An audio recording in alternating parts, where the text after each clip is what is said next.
Howdy folks, in today's vocabulary video lesson, we're going to learn some new words with Glenn Loury. A specter haunts the domestic political landscape.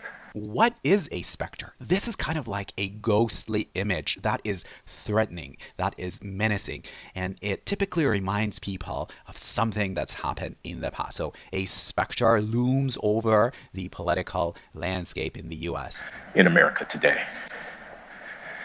It is the specter of racial conflict. The pundits tell us that we live in a period of racial reckoning. The pundits, these are the commentators, maybe experts and analysts. They tell us that we're in a time where racial matters are important and we are reflecting on these issues. We are acknowledging them. Maybe we're discussing them. This is reckoning, reflection. In America, the anger and alienation amongst many Black Americans is palpable. Sometimes you walk into a room and you immediately feel a sense of tension or anger because it is palpable. And that is what palpable means, easily felt, experienced. Unfortunately, this sense of anger and alienation is palpable. It is tangible. It's easily felt. Racial dispute suffuses our public life. Racial dispute, this strong disagreement suffuses, has spread through, has permeated American people's lives. From school committee elections to national political contest. This estrangement is a sense of distance or emotional disconnect. Sometimes in families, certain members don't talk to each other anymore. They are estranged. And estrangement is the noun form. Journalists, politicians, intellectuals, and activists derives from the fact of persisting Black disadvantage across so many fronts in our country's economic and social life. The reality here is too familiar, too widely known to require elaborate recitation. The reality he's suggesting does not require or does not need any form of detailed representation. It's not going to require me to tell you exactly what I'm talking about because this is something that you are familiar with. It's not going to require elaborate, pay attention to the pronunciation of this adjective. The verb is elaborate, but the adjective is elaborate. Recitation. When you recite something, you say it out loud, and the noun form is recitation.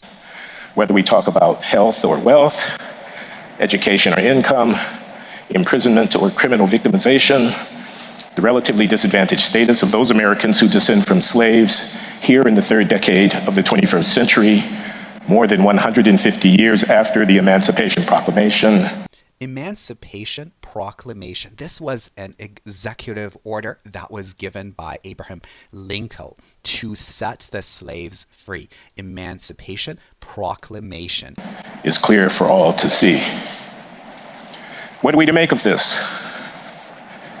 That question has bedeviled me for decades. Indeed, ever since I began graduate studies in economics at MIT a half-century ago. So it is with a heavy heart that I stand before you this evening, a Black American economist in this era of racial discontent in my country. Discontent is dissatisfaction. An Ivy League professor and a descendant of slaves. A beneficiary of the Civil Rights Revolution now over 2 generations in the past, which has made possible for me a life that my ancestors could only have dreamed of. More than that, I am a patriot who loves his country. I'm a man of the West, an inheritor of its great traditions. As such, I feel compelled to represent the interest of my people. When you feel compelled, you are driven or motivated by something. So he feels the sense of urgency and motivation and drive to represent the interests of African Americans. Here and now. However, that reference is not unambiguous. It has both communal and civic antecedents. Antecedence is that background, is that historical background. So he says that that historical background is very important and we can't ignore it. Let's pronounce this word together, antecedence. Antecedence. Anyways, I find this speech intriguing. I hope you do get a chance to check it out in full. If you have any questions, by all means, get in touch. If you've liked this video lesson, leave me a comment and let me know which word you have learned.